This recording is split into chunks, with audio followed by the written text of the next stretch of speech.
నెల్లూరు జిల్లా నోడా చైర్మన్గా టీడీపీ కోటంరెడ్డి శ్రీనివాసరెడ్డి బాధ్యతలు చేపట్టారు. నర్తకి సెంటర్ నుండి వేలాది మంది తెలుగుదేశం నాయకులు కార్యకర్తలతో నోడా కార్యాలయం వరకు ర్యాలీగా కోటంరెడ్డి శ్రీనివాసరెడ్డి తరలి వెళ్లారు.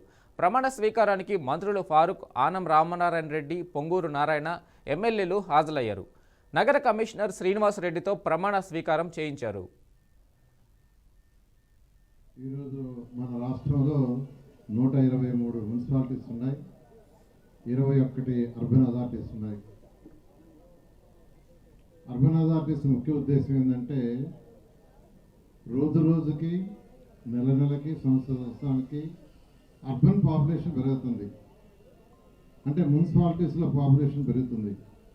2014-19లో మన రాష్ట్రంలో మున్సిపల్ ఏరియాలో పాపులేషన్ 25% ఉంది. మన దేశంలో కూడా ఈనాడు ఈ కార్యక్రమం ఇంత ఉత్సాహభరితంగా ఎందరి పెద్దల యొక్క సమక్షంలో శ్రీనివాసరెడ్డి గారి యొక్క ప్రమాణ స్వీకార మహోత్సవం జరుగుతూ ఉంది. ఈ యొక్క మహోత్సవ కార్యక్రమం చూస్తే తప్పకుండా నెల్లూరు నగరం అంతకు అంతై అభివృద్ధి చెందుతుందనేటువంటి విశ్వాసం, నమ్మకం ప్రతి ఒక్కరికి కూడా ఉంది. అందరి సహకారం ఉంటుంది.